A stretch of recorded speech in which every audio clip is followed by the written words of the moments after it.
Hello, everybody. This is Susan and Nick from Superstar Communicator. We have a podcast and a live stream discussing all aspects of spoken communication and having really good business conversations. Tomorrow, it is International Women's Day. So if you're listening on podcast, this is an evergreen podcast. It's on the 8th of March 2024. And the theme for International Women's Day this year is Inspire Inclusion. But we both wanted to ask the question, is International Women's Day still relevant to young people today?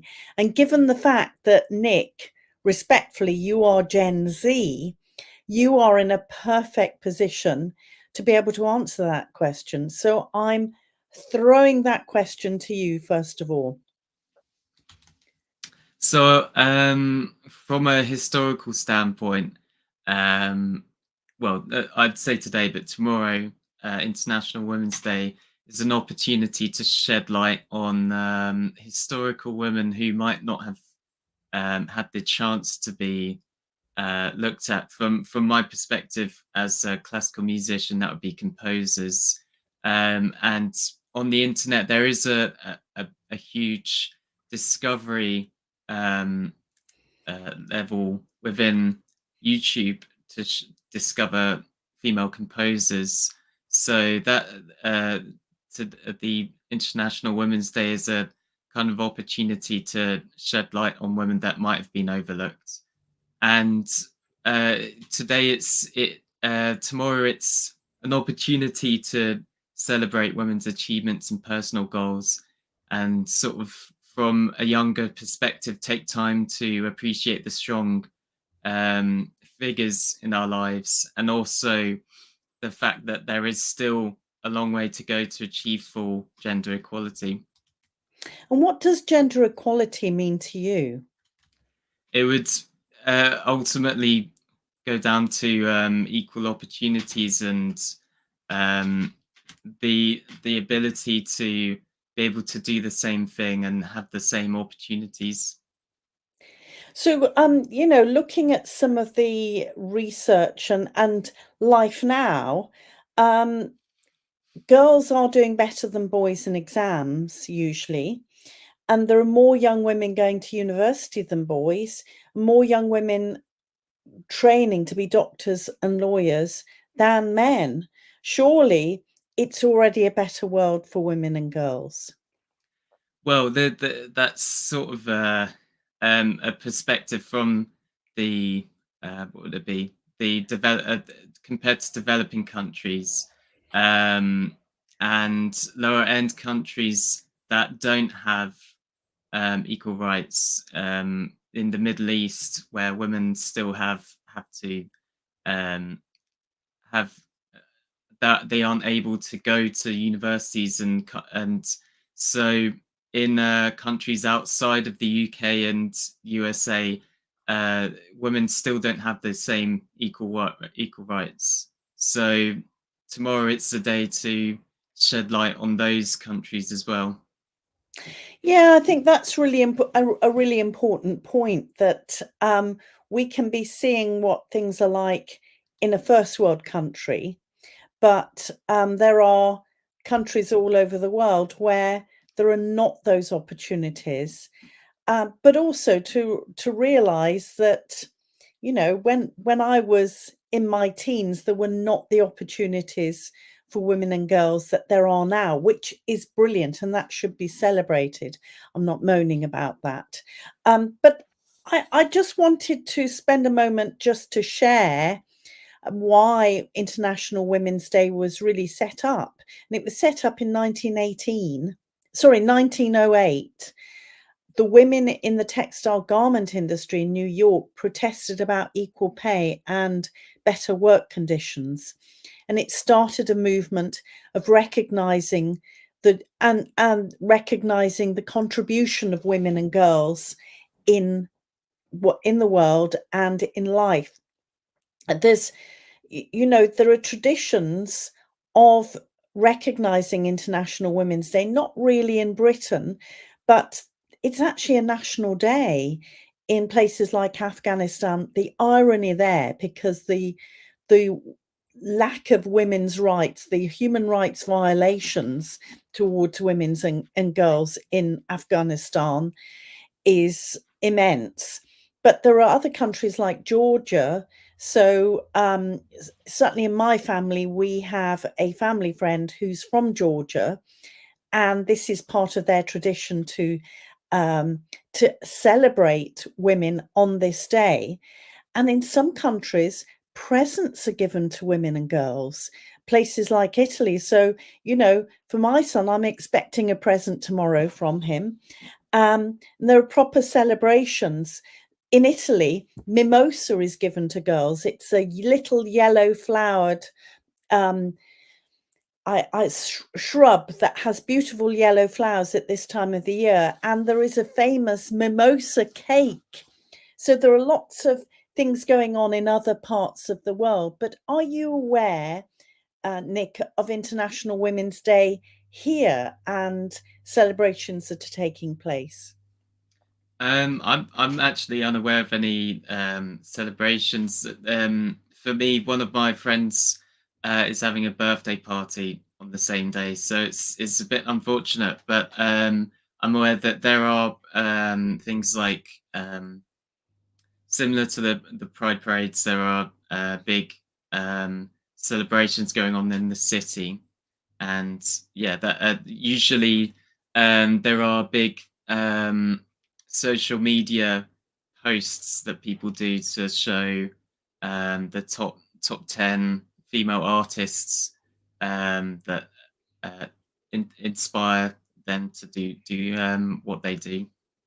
Yeah, I think that's really important. It's an opportunity to celebrate the achievements of women, isn't it?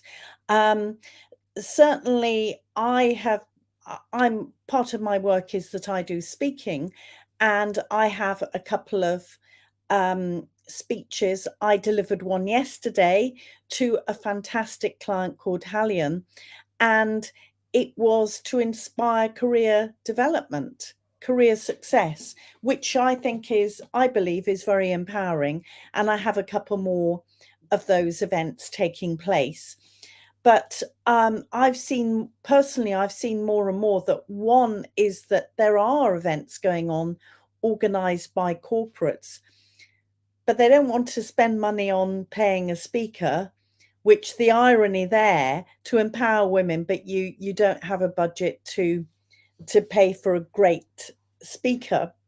Or even one organization whom approached me and then decided to go down the route of giving a health check to every woman working in their organization.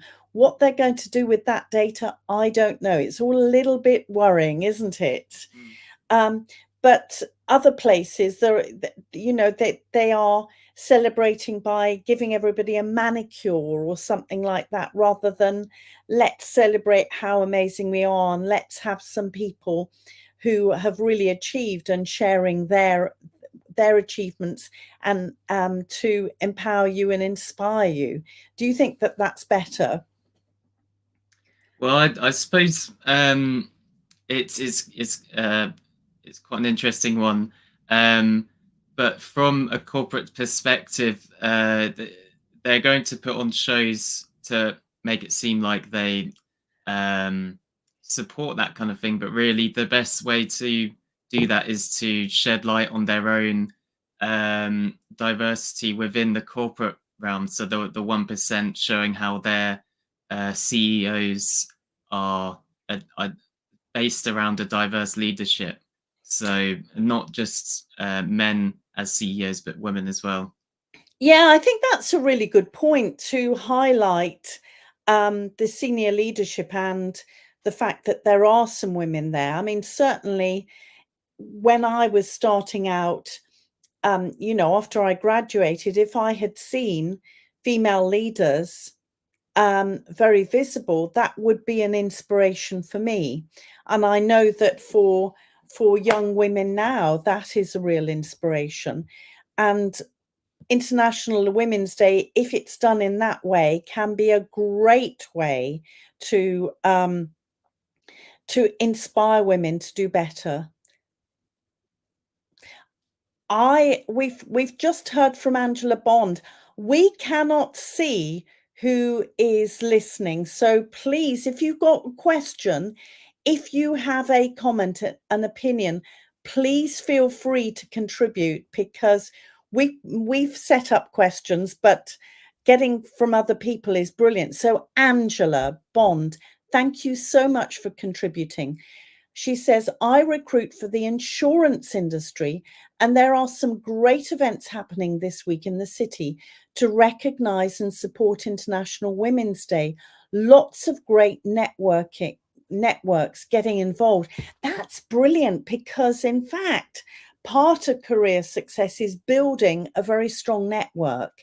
Can you give some examples, Angela? And Because I these think are that's sort of an interesting thing from the online perspective, because from International Women's Day, it's a great opportunity to bring conversations around, so that create online discussions. So that's as well as networking, it's a great opportunity to pass on the online discussions. yes.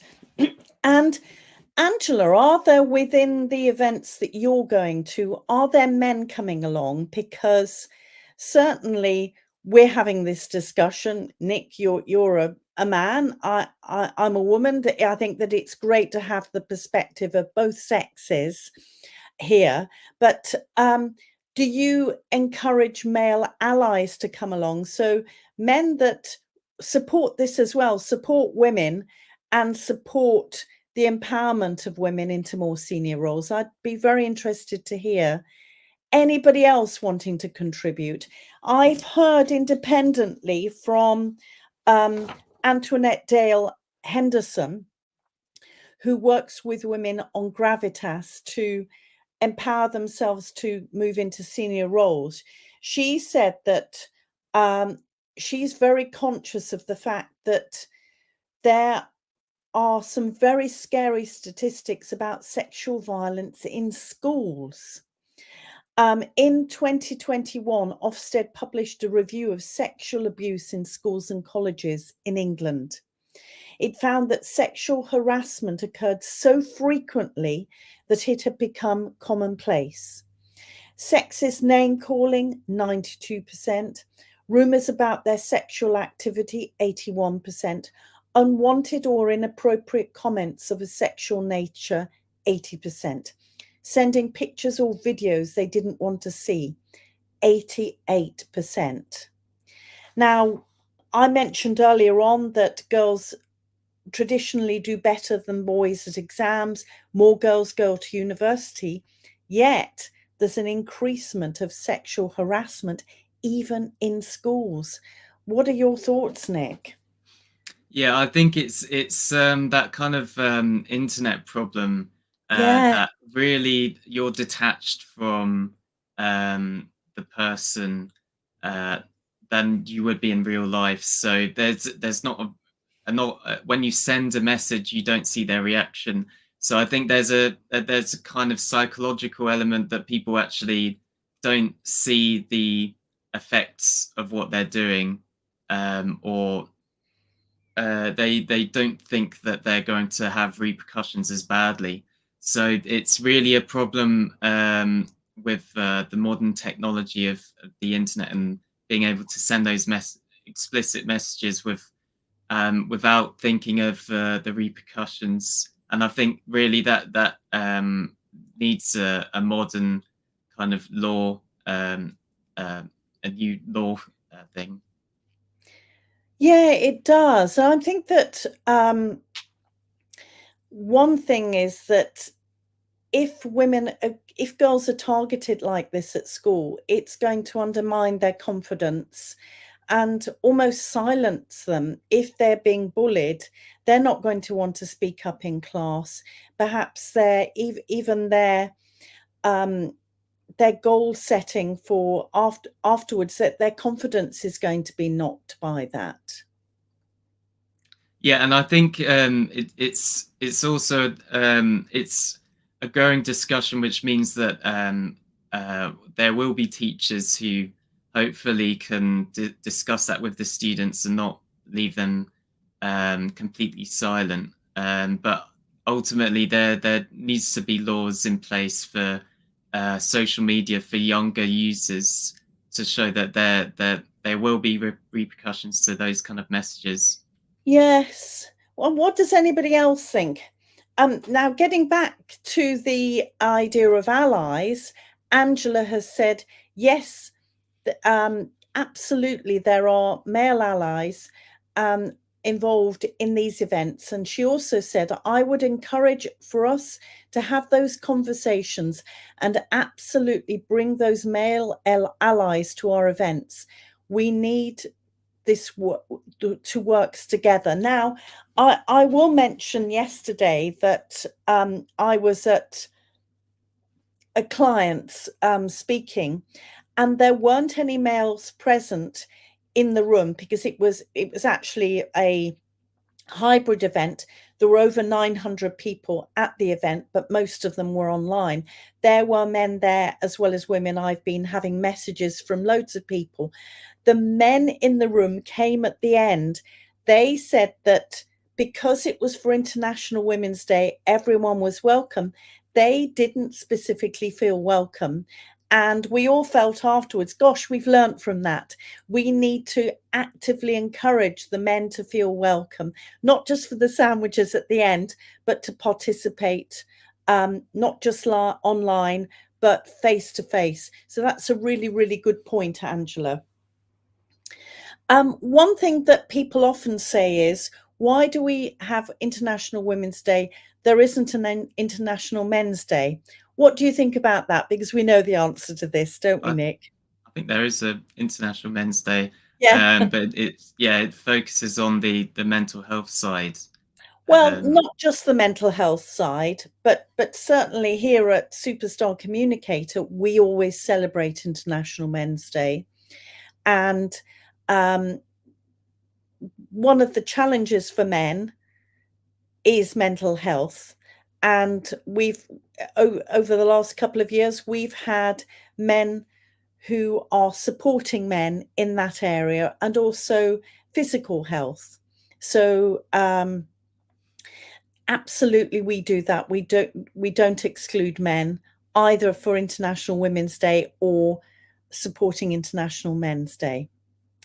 Are there any other questions or comments, or is there anything you'd like to say, Nick? yeah, from your perspective, how has the attitudes towards, I guess, with yeah, women's rights and the International Women's Day changed over the years from your perspective? Oh, that's a really good point, because obviously I'm a different generation from you. um, do you know, I wasn't aware of International Women's Day 10 years ago. I went to a girls' school, and there was never any mention of that, which is amazing, because I would have thought that they would have picked up on that. But I started to be aware of it just with one or two events that were being shared on the internet. So it has gathered pace. From a point of view of changes in the workplace, I applied for a mortgage back in 1989. That's years before you were born, Nick. And I had I had 3 times my salary. I had a 25% deposit. I had good references. I had a good job.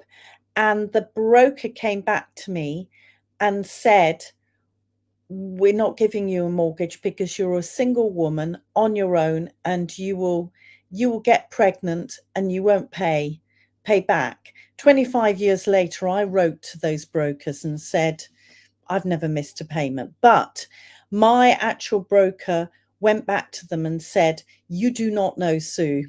If there's anyone that's going to pay back, it's going to be Susan.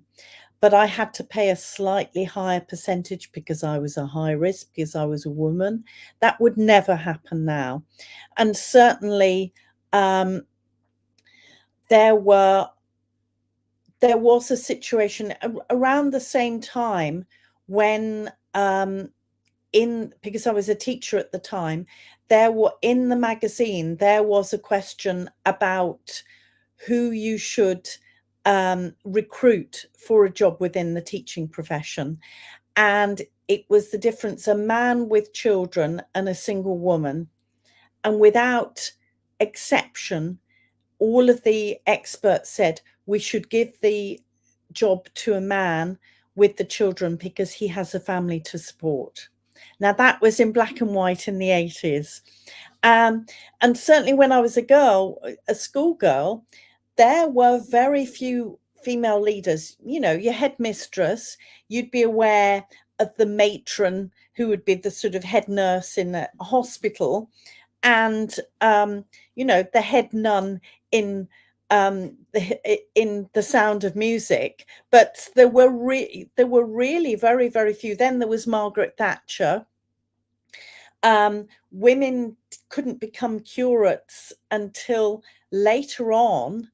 There were very few women that were on the television as experts. Newscasters came about a little bit later, and when they did come, so Angela Rippon and people, it was a massive thing that their voices were being heard. And there were very few women politicians. There was something that I picked up, that Maria Miller and Harriet Harman, who are both more mature female MPs, and they've been MPs for many years, they said that as the number of female MPs and politicians has increased, there has also been an increase in aggressive, derogatory behaviour and hate abuse, particularly online, towards those women. Now, there are a number of women who have police protection now, and you know, that's pretty scary. I don't know why this is. Is it because there's a correlation between more women's voices being heard in the House of Commons, and this is triggering some individuals to be aggressive? I don't know. What do you think, Nick?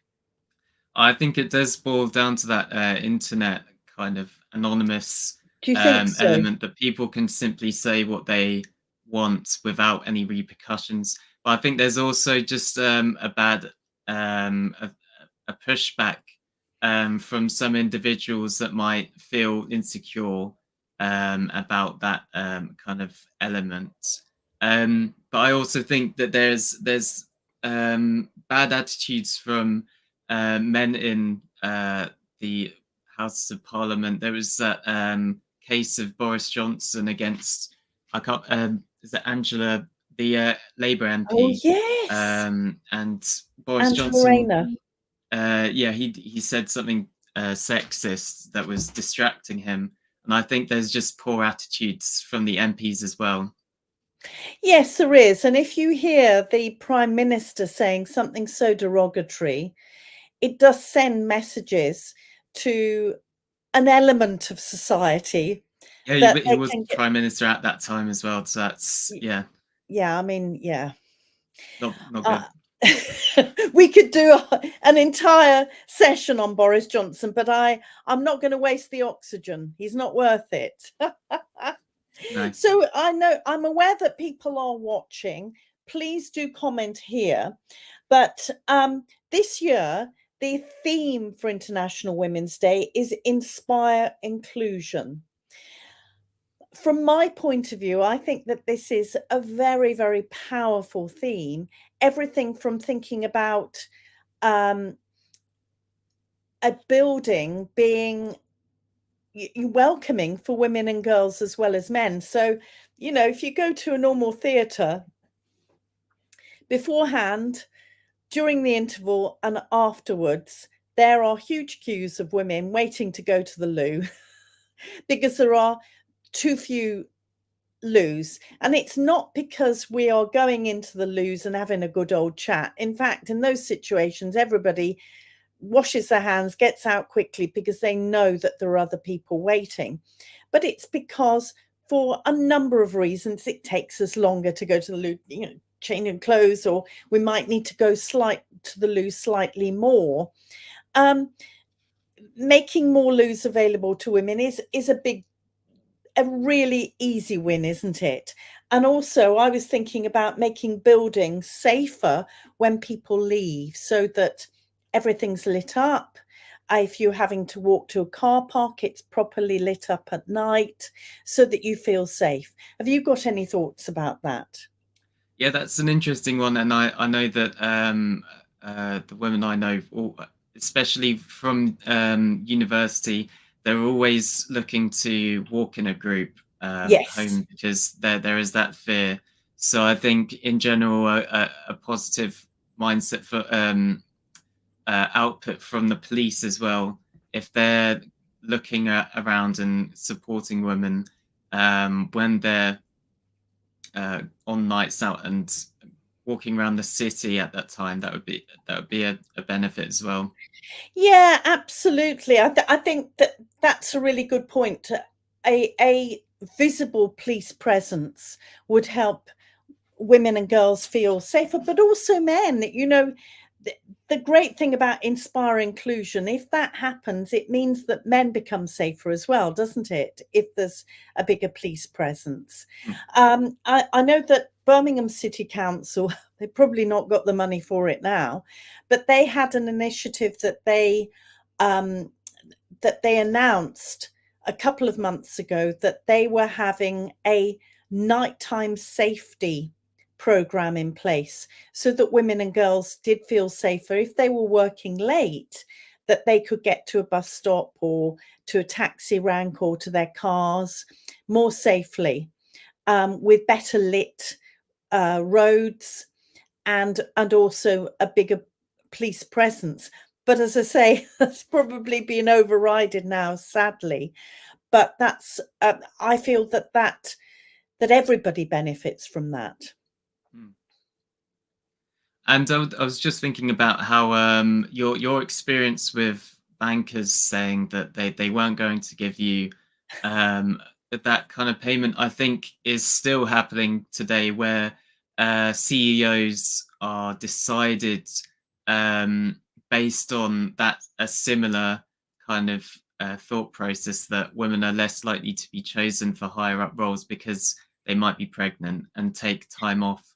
So I think there is a, a needed discussion within the higher realms of a CEO and the higher roles that needs to be happening as well. Yeah, you're absolutely right, because International Women's Day, of course, and Inspire Inclusion is partly about inspiring talented women to stay at an organization, and for an organization to make the most of that talent and expertise, whether they're male or female. Brilliant. So I don't know if anybody has anything else to comment on, if anybody wants to say hi. But before we finish, let's both of us think of the answer to this question. Is International Women's Day still relevant to young people today? So I'll push it over to you, Nick. So my outlook on social media shows that it's still a huge thing that goes around, a huge presence on the day. And I see last year I saw many people posting online showing their support. So I think it is definitely an annual thing that will happen every year. So I think it still shows relevance online, and in real life, it's definitely a thing that needs to still be pushed. As I see it, about those CEO roles, but even on the streets, police showing support. So yeah, I think it is. Yeah. And what are you going to do tomorrow for International Women's Day? You're going to post something? You're going to put a video up or what? Yeah, I think there's a fun thing to do, which is make a list of, from my perspective as a musician, make a list of the top 10 female artists, composers, and post that online to show support. Brilliant. And finally, throw the question back at me. Yeah, do you think International Women's Day still remains relevant? Yes, I do. I think that we can be, given the rhetoric that everything's equal, that there are more women in senior roles, or that organizations have got 40% women working in them. But you need to delve down behind the statistics there, because it could be that women are in support roles or roles that don't have the amount of influence, or their salary is far less. I think that there are some huge issues for women and girls surrounding safety. You quite rightly say that the internet has opened up another level of potential abuse for women and girls. And I know that you wouldn't do that, Nick, but there are a minority of men and boys that feel that it's absolutely right to do this, and it silences women and girls and disempowers them, makes them feel frightened and lacking confidence. And that's not what we want in the world, is it? So International Women's Day really is relevant to young people today, just as much as it would have been when I was in my teens. So thank you very much for listening today. Thank you for the contributions from Angela, from Antoinette. Until next time, this is Susan Heaton-Wright and Nicholas Simon from Superstar Communicator. Bye-bye.